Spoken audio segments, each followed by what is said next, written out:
Bismillahirrahmanirrahim. Alhamdulillah wassalatu wassalamu ala rasulillah. Саламатсыздарбы, урматтуу биздин көрүүчүлөр. Сиздер менен мен Токтогазы уулу Бактияр, Кыргызстан мусулмандар дин башкармасынын фатва бөлүмүнүн адиси.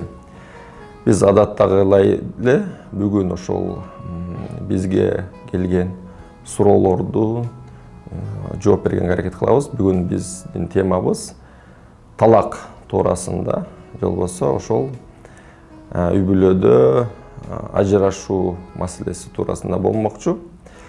Анда эмесе биз суроолорго токтолсок,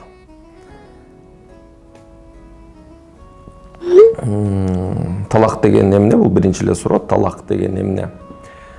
Биз бул талак деген суроону кыргыз тилинде ошол сөздүккө карай турган болсок, биз муну ажырашуу деп билебиз. Себеби юдахиндин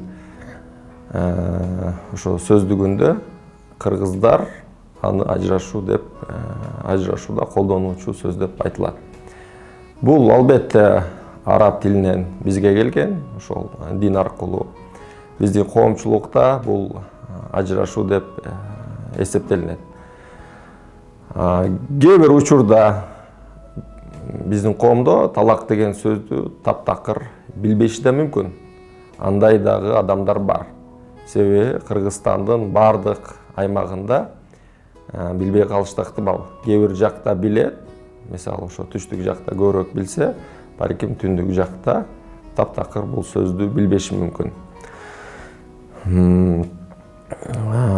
Экинчиси, талактуу айтуунун жол жобосу кандай? Өзү негизи ошол баш кошуп жаткан жаштар, жубайлар сөзсүз түрдө ушул нике маселесинде илими, билими болушу керек, маалыматы болушу керек сөзсүз түрдө. Себеби биз кантип үй бүлөнү курабыз, баарыбызга белгилүү, качан жубайлар нике кыйып атканда, ошол жерде молдо, же болбосо ошол никени кыйып аткан адам ушул кандай жашаш керек, үй бүлө кандай болуш керек, насааттарын айтат, өзүнүн илими менен бөлүшөт. Бирок ошого карабастан бизде ошо талак берүү, же болбосо ажырашуу маселесинде мындай так маалымат жок. Болсо дагы мындай ошо талак сөзүн айткандан кийин кандай бир кесепеттерге алып келет, аны дагы билбей калышат. Ошондуктан мен айтарым ошо жаштарга, сиздер никени кантип бекемдеш керек, ошондой эле кантип ошол ажырашуу керек, ошол жаатында дагы сиздер маалымат алыңыздар. Үчүнчү, ажырашуу үчүн канча талак айтуу жетиштүү болот? Биздин динибизде ажырашуу үчүн бир эле талак сөзүн айтса жетиштүү болот. Бул жерде туура эмес түшүнүктөр бар. Талак айтат десе эле сөзсүз түрдө 3төн айтыш керек дейт. Же болбосо 3 жолу айтыш керек дейт. Жок, бул туура эмес. Бул туура эмес пикир. Ошондуктан келиңиздер. Талакты өзү ислам дини ажырашууга эч качан үндөбөйт. Бирок жашоо, турмуш ар кандай болот. Бул баш кошкон адамдар бардыгы эле никеден кийин түп-түз жашап кетет деген эч кепилдик жок. Жашоодо ар кандай ылдый өйдө болот, ар кандай пикир келишпестиктер болот, ар кандай ошол жубайлар бири-бирине болгон милдеттерди аткарылбаган учурлар болот.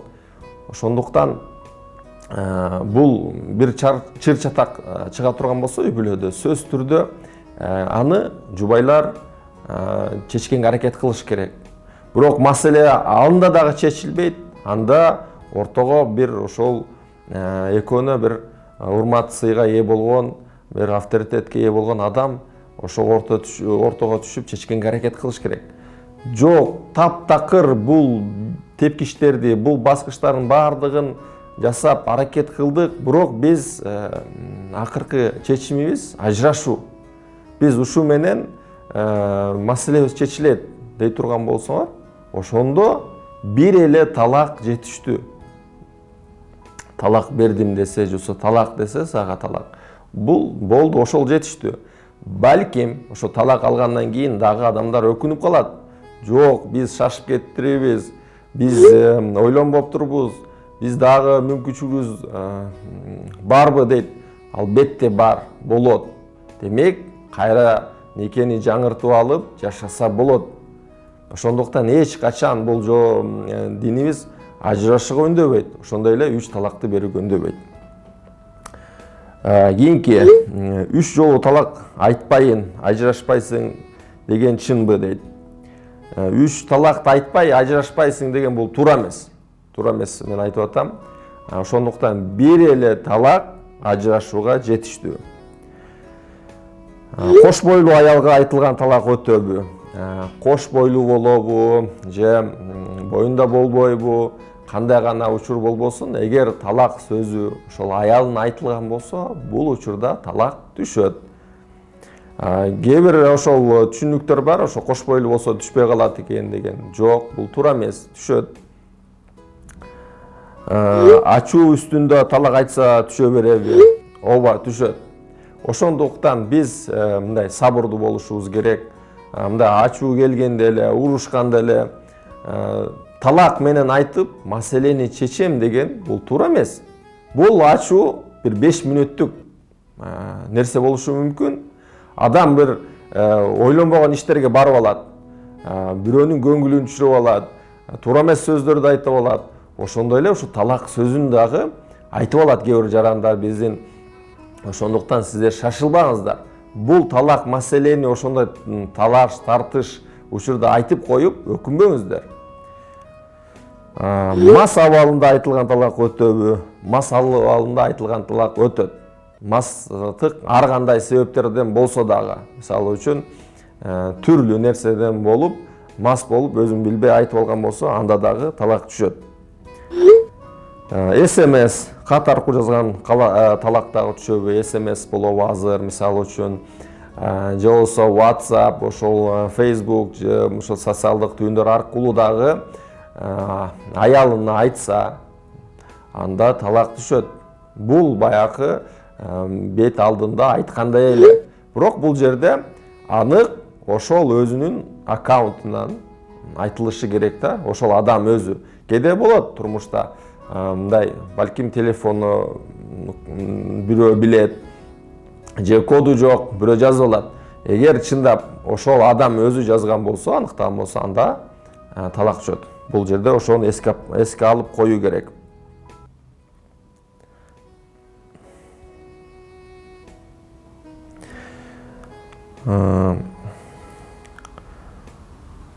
Анан кийинки аялдын этеккири келип калганда айтылган талак түшөбү? Бул жанагы кош бойлуу деген сыяктуу эле мындай учурда деле аялдарга айтылган талак түшөт. Түшпөй калбайт. Ошондуктан мындай туура эмес ойдо болбош керек. Талак жөнүндө ойлонуп койсо деле түшөп калабы? Жок. Талак сөзү жөн эле адам ойлонуп, же болбосо мындай бир азгырыктарга болот адамда. Жок, бул учурда эч кандай талак түшпөйт. Талак бул сөз аркылуу айтылыш керек, же болбосо жазылыш керек. Ажырашуу үчүн сөзсүз талак айтуу керекпи, башка жолдору барбы дейт. Эми ажырашуу үчүн мындай, бул жерде мындай да, баш кошкондон кийин, үйлөнгөндөн кийин жаштар ким гана болбосун, ошо үй бүлөнү, демек, мен ушул үй бүлө менен жашайм, чогуу биз бактылуу болобуз деген ниетте баш кошот. Бирок ар кандай кырдаалдар болот, жана мен айткандай, талак айтпай ажырашууга болбойт. Мисалы, сөз түрдө талак айтуу керек. Же болбосо, бул баягы эгер ЗАГСы бар болсо мамлекеттик, ошондо экөө барып, макулдугун берип, мындай тынчтык түрүндө ажырашса, бул талак болуп эсептелинет.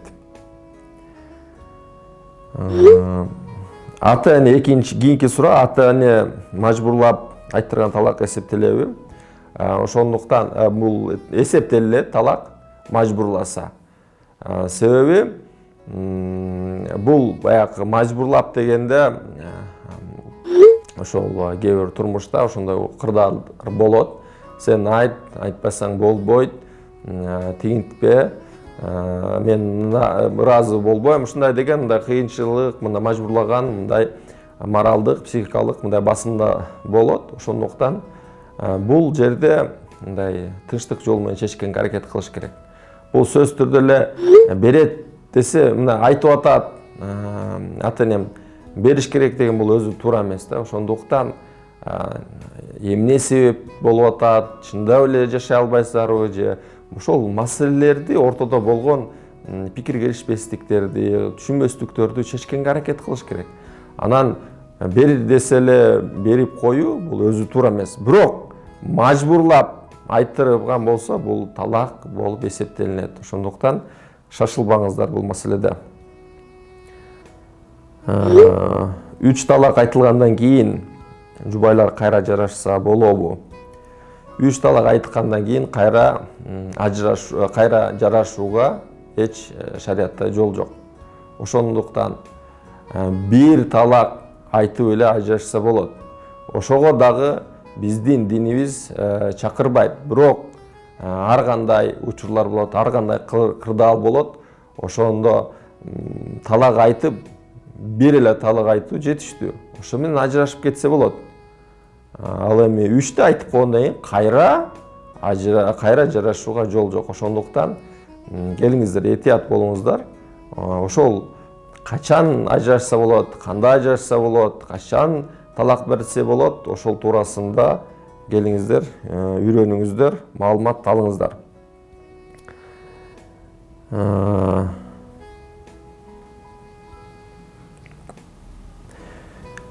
Телефондон айтылган талак эске алынабы? Азыркы учурда биз ошол технологиянын заманындабыз.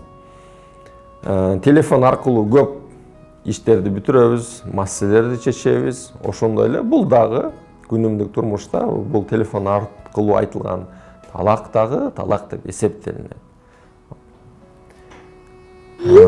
Ажырашуу ниети жок, бирок тамашалап айтылган талак эске алынабы? Биз эмне үчүн ошо талак маселесинде, ошо никени бекемдөө маселесинде ушул жубайлар, баш кошкондор маани бериш керек деп чакырып айтып атабыз. Себеби бул талак тамашалап айтпай турган сөзгө кирет да. Бул сөздүн тамашасы, чыны дагы бирдей калыпта кете турган сөз, бирдей калыпта айтыла турган сөз. Ошондуктан сиздер тамашалап аялыңызга мен сага талак берип койдум, андан кийин жок тамаша десе, бул тамаша эмес. Бул тамашалай турчу сөз эмес. Ошондуктан келиңиздер, бул олуттуу көңүл буруп карап айта турган сөз. Чындап эле биздин неге таптакыр болбойт, биз жашай албайбыз деген акыркы баскычта айтыла турган сөз. Ошондуктан келиңиздер, ушул талак маселеси туурасында кантип биз үй бүлөнү бекем кармайбыз, кантип биз бекем үй бүлөнү курабыз, кантип биз бактылуу жашайбыз деген ушундай пикирде биз өзүбүздү мындай маалымат алып, мындай бактылуу жашаганга аракет кылалы. Буюрса, кийинки дагы кездешүүгө чейин сак саламатта болуңуздар.